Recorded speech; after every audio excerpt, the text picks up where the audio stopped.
Hayyee kabajamtoota dhaggeeffattoota keenya amma keessummaa tokkoon qabaarraas artistiidha. Keessummaan kun turarratti artistii kana nama isin hedduu jaalattanii maqaa isaallee ani isiniin himu. Isumaatu isin hima baga nagaan dhufte. Baga nagaan nu eegdan. Tole durarra maqaa keetti maqaa. Ani Weellisaa Cimdeessaa Ayyalaan jedhama. Weellisaa Cimdeessaa Ayyalaa isinuu beeytanii dura Cimdeessaan eenyu? Cimdeessaan anuma. Cimdeessaan suma. Cimdeessaa warra isaati. Cimdeessaan dhaloonni isaa gara lixa shawaati. Gara Mambootichaadha. Amboo gara gaggala? Lafa gaggaragalaa. Biyya gootaarraa argamte lafti Oromoo hundi goote baga nagaan dhufte jedhe. Ayyee nasirra keenya. Ayyee mee gara artiidhaan akkamiin walitti dhuftan? Artii kana karaarraa walitti gorre kan jenne durumanii fedhasaa qaba. Yeroman biyya jirutti suuraan kaasaa ture. Kaameraa Yaashikaa jedhamu tokko jira. Hin beekta yoo ta'e fiijaal fiilmii kirrii wannoo akkas gotatamee tokkicha kaastee kaateetu wannoo qaba harkiftee gashita. Ayyee. Steppi qaba kutaatti kaafamu waan qabuufi tokkicha gee kaastee booda akkas amma automaatikii miti. Hin kaastaa hin gotottee bakka irra buufatta bakka duwwaan buufatta jaadha. Isaanan hojjetaa ture. Achi booda artii kana duruma fedhii isheen argarti. Innaani mana amantaa tajaajila mana amantaan ture.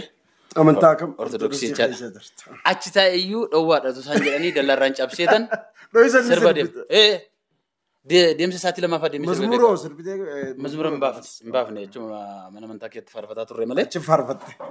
Malee mazmura hin baafne garuu sirba halkan cidhiin jiraame baadiyyaa gaafa ruuza jedhama wantoota fakkaatan biratti torban lama dura sirba manuu biratti ji'atti iddoo sirba mufaa jira halkan dardaara cabsee lafa sa'aatii lamaafaa kana min agarreef dhokannee yoo argamne gama amantaatti nu gaafachiisu waan ta'eef dhokannee rabbi dhokanna nama dhiifnee nama dhokachuu jenne rabbi silaa kan dhokatanii silaa dhokattee lambaatuun malee nama dhokachuuf jennee lafa fagoo deemnee sa'aatii lamaafaa deemnee sirbin.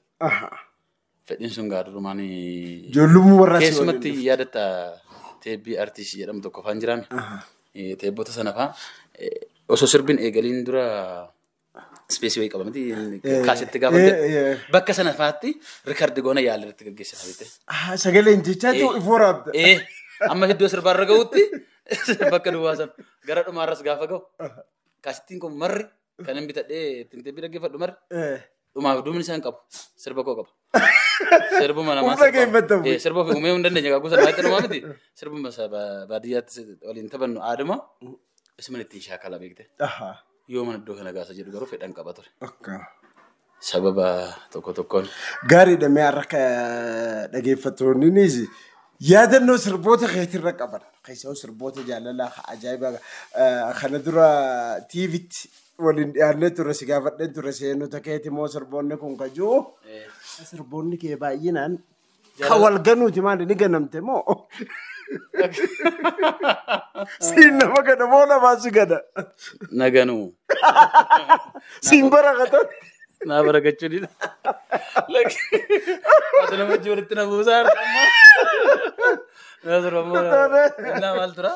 Sirboonni kee yeroo baay'ee jaalaluma kanaa beektaa. Jaalalatee garuu irratti wal arganne hin jiru. Onneen xiyyees laaftu ta'e beeku. Dabteeti butamti. Innaa ta'ummaa sababa tokkoon walaloo kunii fi daloon kun beekte jaalalumatti na harkaa fiigdi yeroo baay'ee.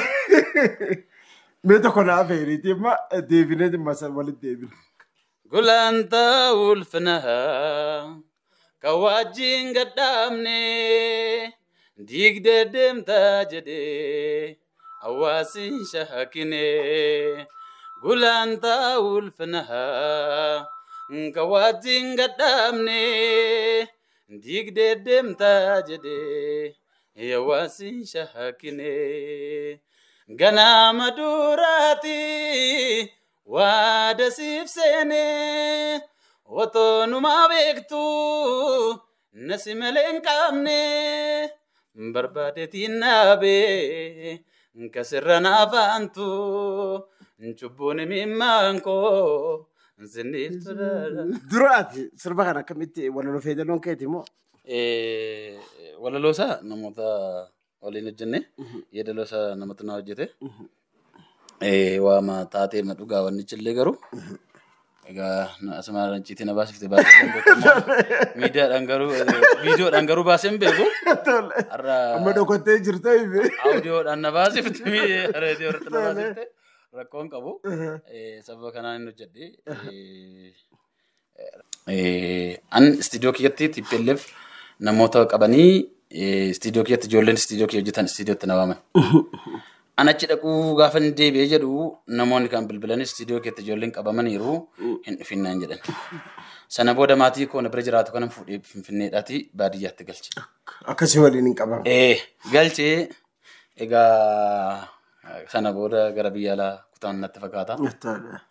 Namni gaafas bultii waliin jaarti sun jechuudha.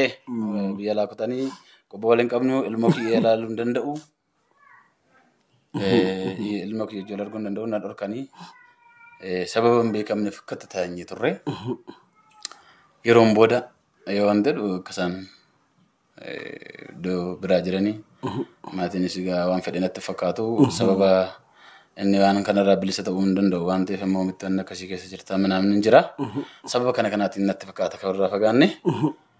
Egaa isuma kanaatiif ani itti dhoofudha falli jiru. Maaliif jennaan yaaddoo yookiin osoo hin beekin nama dhabuu jechuun inni ulfaata. Badii koo osoo ta'eeti nan dhibu'anii badii miti. Eeguu sana yoo nama kana qabatan namoonni istiidiyootti qabamanii na waaman kun tarii anaanis tarii maatii kana waan yaalaa qabatan yaalaa rakkisuusa jedhuun fuudheetan biyyatti galche. Sii galee achitti eegin galche booda bara TPLF keessa namoota baay'eetu beeka. Biyyatti galuu hin danda'anii. Zeeroo walitti iddoo jedhan kana gara kotoo beekana. Mana fincaanii cinaa birrii balamaan kareeffadhee taa'aa ture. Biyya galuu hin danda'e. Hin danda'u na qabatan achi galla. Iddoo deemas Finfinnee keessatti dannartoota bara sanaatiin qabamuudhaaf TPLF qabamuudhaaf raayidiin ani eeggadhu raayidii laadaan kun hin jirtiimi. Mucaan haaraatti hojjenna maganaanya haaraatti gara xurunishitti maal jedhama fooqii maal jedhani gara gaditti kan deddeemu istiidiyoon kiyya achi. Mucaan kun gaafa maamilli kiyya na fuudhee kasaanchis manooraan kiyya immoo kasaanchis. Asiitii fuudhee gaafa achi na geessu awwaara addabaabaatti na buusa suma dhugaanu. Asiis immoo gaafa na deebisu eenyu maal addabaabaay jedhamti garatti sun maganaanya haaraatti itti beekamti ani akkatti hin beekaani. Achitti na buusa. Amma mucaa kana dannatoonni qabanii cimdeessaa nuuf fidii jedhuun.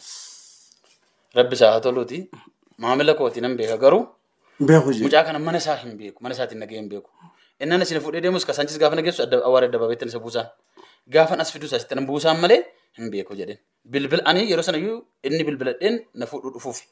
Bilbila biraan bilbilee maamilummaan keenya asittaa dhaabatu si qabachuuf si barbaadaa jiranii. Naaf isin bilbiliin safara kana isin geennaan jedhee. Saba kanaa Rabbi isaa haa tolu bara sana umurii dhedheereffannee jijjiiramnis dhufee waan ta'es ta'anitti istiidiyoo fudhatames walitti deddeeffadheen dhokadheen abbaa doo kana gaafan galu elektirikii yuun qabu. Wanno faa bibbinee gama warra galfate irraa fageenya irraa sassaabne. Meeshaalee magaafa diddaa gabrummaa qeerroo san irratti hirmaattee turte. Yookiin yeroo baay'ee akkasii jalaa fudhata. Meeshaan sun si deebite moo? Maal deddeebite egaa isheen akkatti deebitu hin qabdu? Gaariidha. Mee istuudiyoo teegaa maqaan waan ofii istuudiyoon teessisuu hojii guddaarra jirti itti deebina amma sirba tokko naaf heeri. Waa jirru. Sinaga boo'ichuma sirba. Kun bareeda. Aadaadha si aadaadhaan xiqqoo moderni godhee jedhee. Tole. Namni yeroo baay'ee isaa baay'ee hin ta'a. Kan kana dura garuu hin jira sirboonni biraa garuu kana aadaa isa waan ta'eef uummatama keessa jira meettiin haa jedhanii eeggatanii ooluu. Kan uummanni ittiin si beeku geessa. Ohaa jirroo maaloo yaa jirroo jennaan jajjaree nulluu koo galee obsuun kajeellaa ta'ee dubbii naaf dhalee. Arraaborii baarri baararraan gaarite nyabaarsa moo naa wallaalchisee haalli kee ohaa jirroo maaloo yaa jirroo jedhaanni kuni waan ofii istiidiyoo akkuma beeku sirboota baay'ee hojjennee jirra. Maal hojiin kee auudiyoo moo? Ani waan inni hojjedhu keessaa ogummaa hunda keessaati kiiboordii qofan dha'u malee sagalee na waraaba viidiyoo nan hojjedha editingii kalariingii walaloo yeedaloo. Isaan kana guutuu nan hojjedha. Gama audio aga viidiyoo inni nani hojjechuu dadhabamaa inni kiiboordii qofa harki kiyya rukutu malee sagalee fuudhuu waan hunda ofii kootiin hojjedhaani. Kiibeezis nan beeka. Sa viidiyootis audioos nan beeka jechuu barbaade amma humna kooti. Garuu akkam viidiyoo istiidiyoo baradhu kan na godhe andura sagaleedhaan hin jemmara ofii kooti artii ofuma kootiin weellisaa ture. Ufuma hojjetachaa. Weellisachaa weelluurran tureen weelluurran ture. Istiidiyoo tokkotti mudannoon tokko hin jiraa miire. Rakkoo sana hiikuu fite. Yeroo tokko sagalee namarraa fuudhanii nama jala baduu miire. Ibsaan faan badaa miire. Itoon badiin bada. Otoo ifaan badin inni bada. Bara sanan bada. Garuu inni kun biratti badee hin beeku. Sobaan qoxaarii deebifnee ibsaan badee namaan jennee hin beeknu. Warra istiidiyoo keessaa tokko miisiles maa. Jechuun rakkoo sana hiikuuf rakkoo kana waan kana barree miire. Waan ofii istiidiyoon kan dhaabbatee rakkoo sana hiikuuf. Jechuun of jajja osoo hin taane of bareechuuf osoo hin taane inni beeku hin beeka inni dhugaa kee immoo dhugaa kee ni maa yaadamu inni dhugaa kee namni fummatti rakkattu maaliif waan gootu si beeka waan ta'eef waan ofii istiidiyoo nam tokko walaloo fi yeedaloo yoo sirreessee hin dhufne haga walaloo sirreessu haga yeedaloo sirreessutti kan ammoo dhibbatti nu beeka of jajus of wanni jedhus waan kana ofitti boonuu nan qaba sababbiisa sobaan osoo hin taane warri ragaa ba'a. Kreditii kiyya naa barreessuuf warra dhiisee jira kreditii kiyya dhimma hin qaban garuu artiin Oromoon badiin amma danda'ame fooyyessuudhaaf immoo baay'ee yaallee jira. Amma dandeetti keenya namni ogaa dandee hojjeta nam tokko gaafa walaloo fi yeedaloo fidatee sitti dhufu amma dandeetti keetii waan sitti hin fakkaanne sana gara gaariitti qabuun dirqama waan ta'eef sana sirreessuun waan akkasii hojjenna waan ofii istiidiyoo waan akkasii hojjeta. Yaa baalafoota bilaash fokkortaallee viidiyoo sanatu waraabe. Yaa baalafoota bilaash fokkorta. Mee tokko kanaaf hedde sirbaa viidiyoo si hojjete. Kana viidiyoo nuti hojjete natti hojjete. Isa kana bichaas nuti baay'ee dhagaa maal jedhe sitti kam eegalee ijoollee bebbeekamoo keessaas Mee daqiiqaa tokko keessatti afur shannaan. Sirba warroota ati hojjette keessa. Viidiyoo baay'ee hojjette nan beeka. Kana keessa mee akka tokko wal faana. Tole. Yaa balafootaa siin jedheera. Sirba ammaa kan irreecha kan Jagamaa Taaddalaa fa'aa takkiin fa'aa hojjetanti jirani. Yoo baaboo daraaree areeree komaaloo waran bulchi guute. Isaan kanas natti hojjete. Kan Masfin Gaaddisaas natti hojjete. Finfinneetti galla. Kamisee sabboontitti walloo mormi baatee gahoo si argadhu malee noo fayyaan ta'oo. Egaa wannoo yeedaloo bakka sanatti dhalannee waan sana beekuu baannusi qorannee gaafa yeedaloo hojjettu yeedalli akkuma walii galaati jechuun afaan barbaadeessi gaafa ta'e walalootti garuu walaloo tokko barreessuudhaaf garuu waan naannaa sanaa dubbisee aadaa yoo ta'e waa beekuu qabda waan barreessitu irratti beekuu qabda maaliif jennaan waa'ee walloo asii wanti isaa hin qabdu yoo ta'e hubannoo isaa hin qabdu yoo ta'e sana guutuu isaa yoo waan hin taane karaa hin taane hin deemte uummanni mufachiisu hin mufata. Warri seenaa isaa beeku warri wanti isaa beeku aadaa isaa beeku marri yeroo itti dabsituu sitti mufata. Dhaggeeffattee waan ta'uu qabu goota malee yeedaloo jechuun dandeesse walaloo irratti garuu eeggannoon dirqama ta'a. Akkasii dabalatammoo yeroo kana qilleensa gaarii irra jira. Sirba keenya irreechaa si gaasa dhiyoo kana sanumatti hojjete. Editingii sanatti hojjete. Achuma keessa dhaabbadheen sirbe na waraaban malee editingii kalarii maaloo isaa hunda kan anumatti hojjete. Yeedaloo isaas ijoolleen nutti mammakan jiru. Paartii kan kooti sanaa fi jaan biraan irratti deebi'e. Garuu asirratti namoonni hedduu gara TVtiin keessummaa godhee kana dura hoggaan ture. Namni hedduun cimdeessa galatoomfanna. Nu gargaara. Kun jireenya keetirra dhibbaan fidu. Dhibbaan fidu. Zawuduu Silashis. Zawuduu illee guututti. Hojii baay'ee isaa. Illee naa himee ture. Guututti. Dhagayeeraan illee. Galatoomu. Nama teenkiyuu namaan jedhu intarvii irratti san argee. Zawuduu man argee. Zawuduu. Garuu na bira warri dhufan baay'eedha kan cimdee mandariinaa namoota baay'eedha kan mandariinaa feesisa. Kun jireenya keetirra dhibbaan fidu. Qabaatteeti moo namoota kanaaf? Qabaadhee osoo hin taane yeroo tokko beektaa artiin kun waama gootetti gammachuu sitti hora maal akka ta'e hin beeku. Anamma maallaqa kiisha kaa'adhurra jaalala namoota kana ijoolletti dhufu nan gammadan. Qarqaarsi isaan amma dandeettii koo qarqaaroon gammachuu baay'een qaba. Isa kan waan biraa abbaan sirba sanaa abbaan hojii kana waan barbaade wantichuu danda'a gan ana waan kana waan hojjedheef gammachuun qaba. Beekamtii sanatti fayyadamuu beekamtii nama sanaatti fayyadamuu hin taane waa hojjettee waan natti itti dadhabde dhageettii horatee gaafa waa tokko bahu itti gammadda. Kana jechuun bu'aan kee. Bu'aan keenya kana. Hawaasa kee tajaajilu. Artistiin kanuma.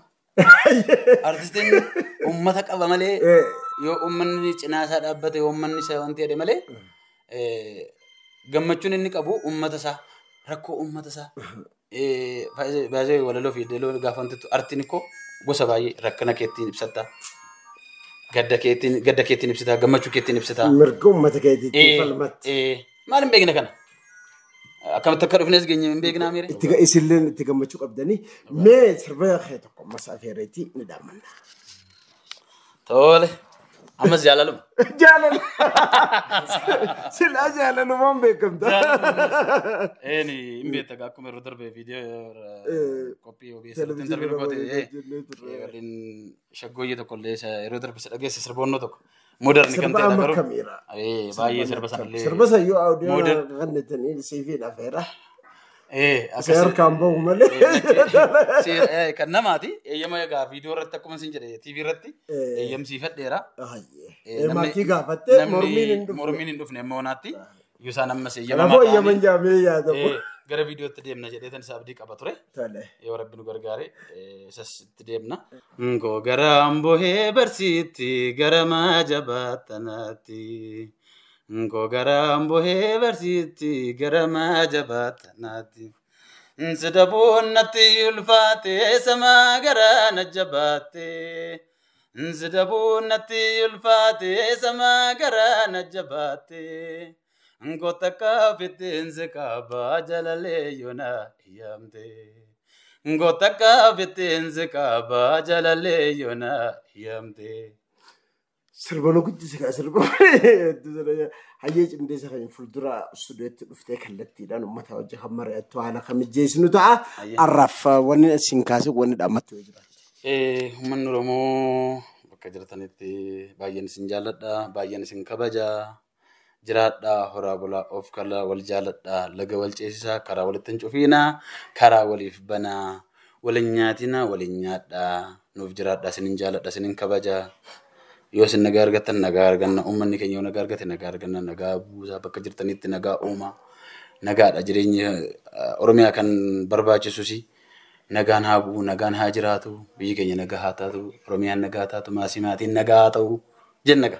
Qophiin keenya qophiin keessummaadha FM Finfinnee TV Kookee Entertainment wal ta'uudhaan torbaan zaatan isin dhiyeessinu qophiin keessummaadha ta'arraa kana fakkaata torbaan keessummaa biraa qabadheen dhiyaadha turtii gaarii.